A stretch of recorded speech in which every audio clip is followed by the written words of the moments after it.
Have you ever been on a vacation that changed your life? Not just the places you saw, but the way you experienced them.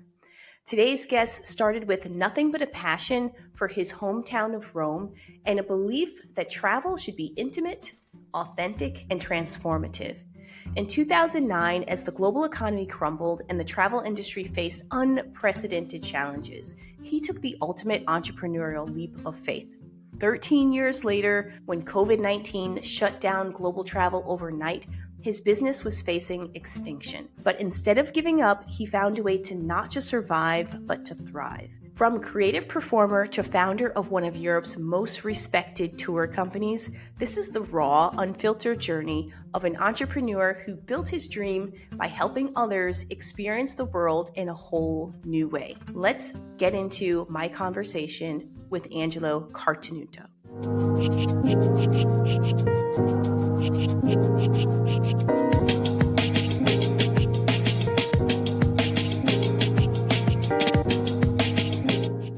Welcome to the Jamelia Greer Show, where we reveal the raw, unfiltered journeys behind entrepreneurial success stories to empower you to take action in your own life.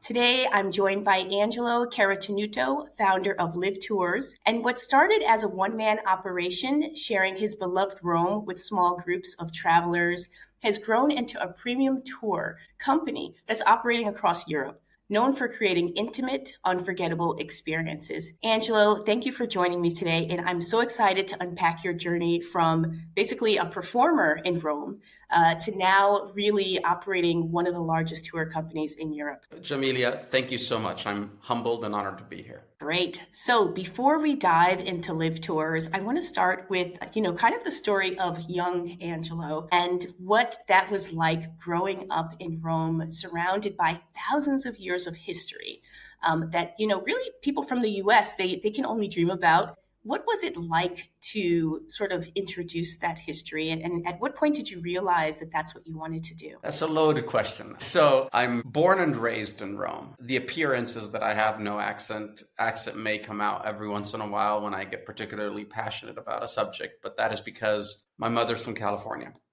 And my parents met in Rome as musicians. My mother and her family moved in the 70s to Rome as my grandfather won a sabbatical year to teach at the Music Conservatory of Rome.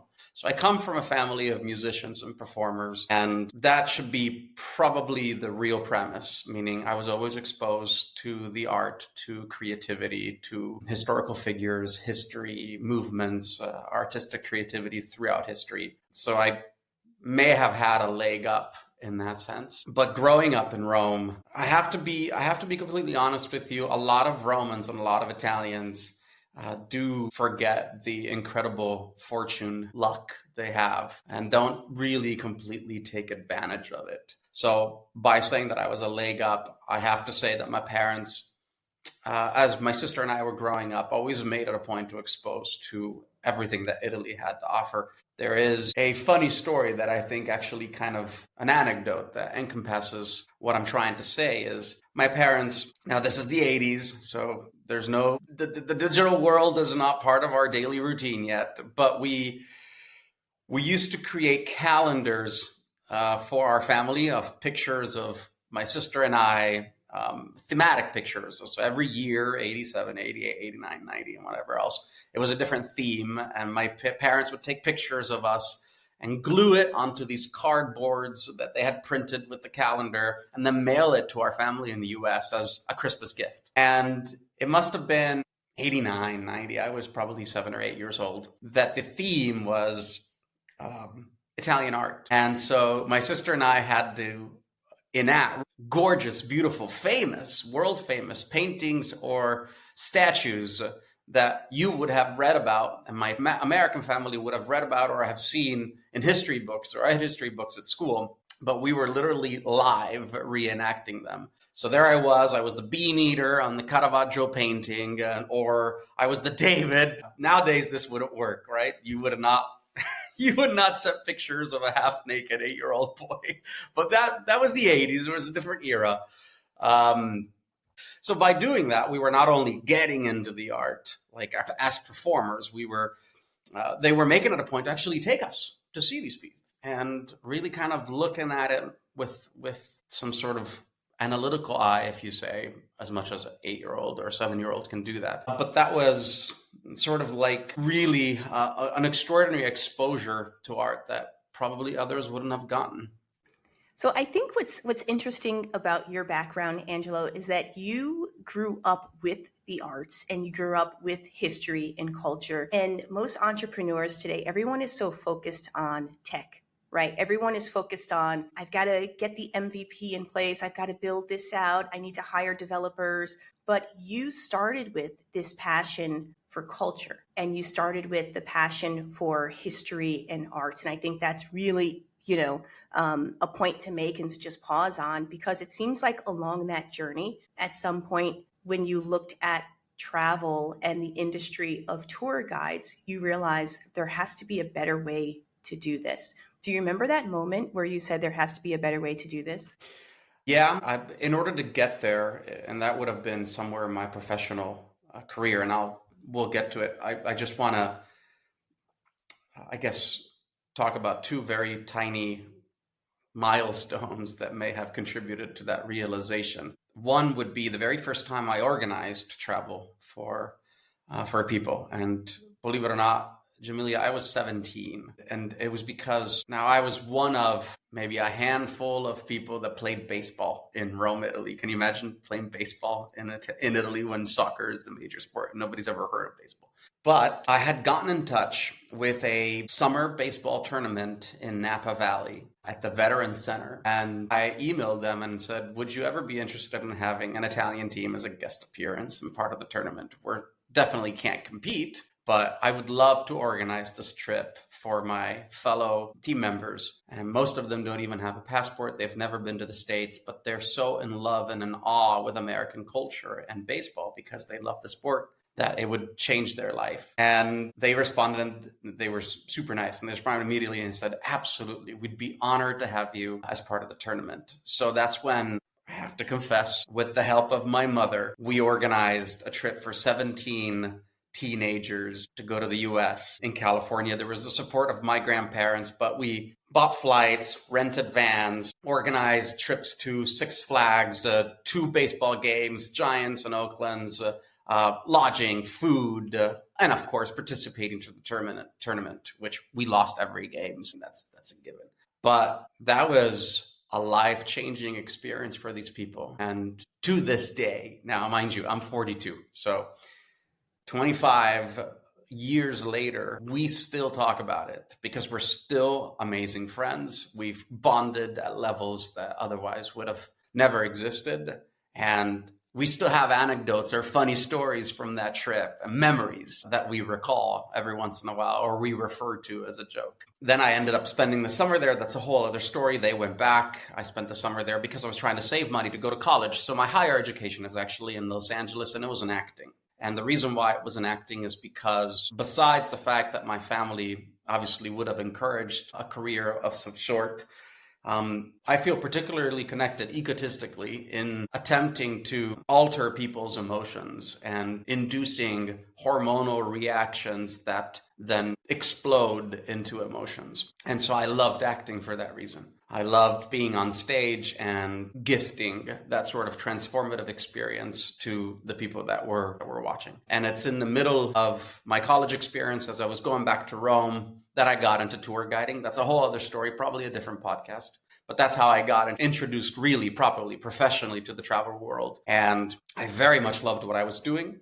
Went back to Los Angeles, finished graduating, was supposed to go to London, but then ended up in Rome with this great job that I enjoyed doing. And I signed myself up to what I call the best gym of tour guiding. I exposed myself to anything that there was to do in that world at that time. So it could have been free tours, it could have been skip the lines, VIPs, cruises. I literally took American teenagers on buses to go see 12 capitals in 8 days in Europe. I mean, I literally did it all. And the realization, so to get to your point, the realization happened in 2009.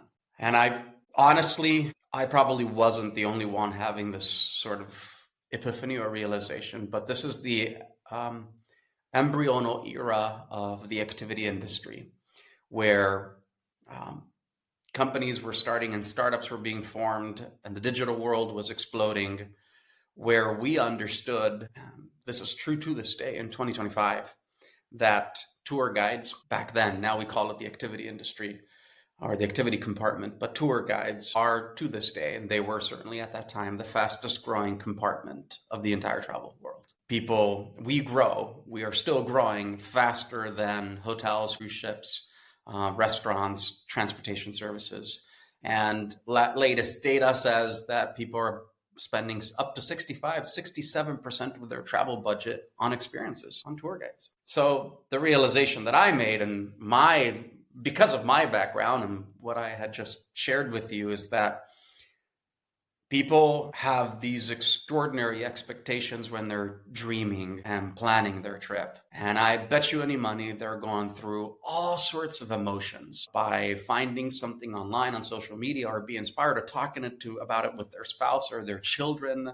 They're sparking that emotion, that they're inducing themselves into that hormone that then explodes into the emotion, as I was saying earlier. And I realized that my duty, my mission, my North Star was to not just be a mean to get them somewhere or to visit a place or give them information, but perhaps realize, reenact, super exceed that expected emotional impact that they were hoping to relive when they were planning their trip. And this is something that, as you said, Jamilia, a lot of, in my view, my very humble view, a lot of companies, but also a lot of tour guides, a lot of people in the hospitality service in general, we forget that there's emotions involved. And we just sit and do things by the script. But we're supposed to be serving at the highest of levels and at the highest of expectations. David Ugara says it perfectly in Outrageous Hospitality. He talks about giving the people the space to be creative so that they can step out of line and connect, because there's no one-on-one.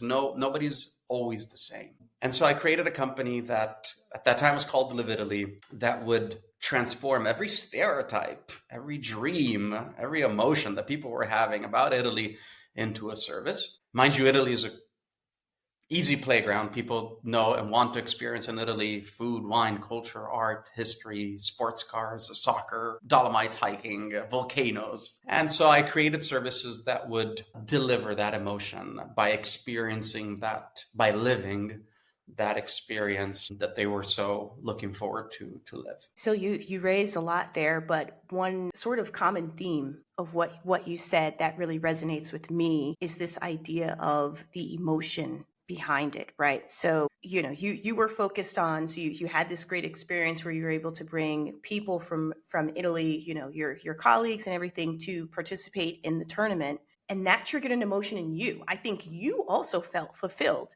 by being able to do that. You received some sort of emotional payback in witnessing their joy in that.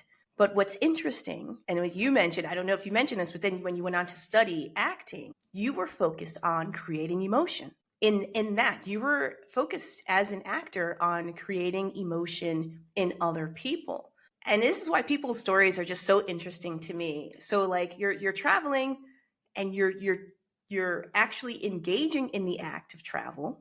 You're studying emotion, how to bring about emotion and how to create certain reactions in people. And you're doing that as well. And it seems sort of like a natural evolution that when you get to this space where you are in the tour industry and the tour guide industry, that you're like, no, we're going to focus on emotion. We're going to focus on experiences. We want to create those experiences that bring about emotion. So I worked at Marriott International for a number of years in Asia Pacific. And I recall like the moment when they launched Bonvoy, right? Marriott Bonvoy. And, there's this big hurrah about coming up with the name. What does the name mean? When I heard the name, I was like, you got to be kidding me. Bonvoy, like, you got to be kidding. That was my first reaction at the name. But the push behind the marketing was like, we don't want to just do travel. We want to do experiences. That's what their push was. We want more. We don't want people to just think about hotels. We want people to think about experiences. And it's so difficult. Like what I tell people is so difficult for large multinational corporations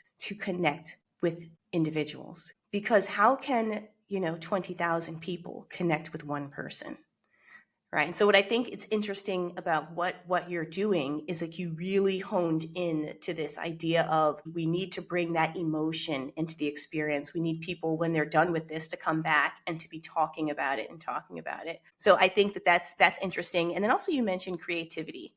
And this is what I think a lot of entrepreneurs don't have time to tap into is that if you're going to create, it starts from within. So many people listen to gurus and, oh, do this and sell here and say this and say that. But how often do they stop and think about internally like who they are and how to get that expression out? And I think there's a lot of fear in that. So fear is like something that every entrepreneur faces. Did you ever have a point where you felt like a little hesitant, maybe not fear, because I think you're coming from like a very artistic background. So maybe that traditional fear wasn't there. Maybe it was. Did you ever feel hesitant to let that expression out as an entrepreneur?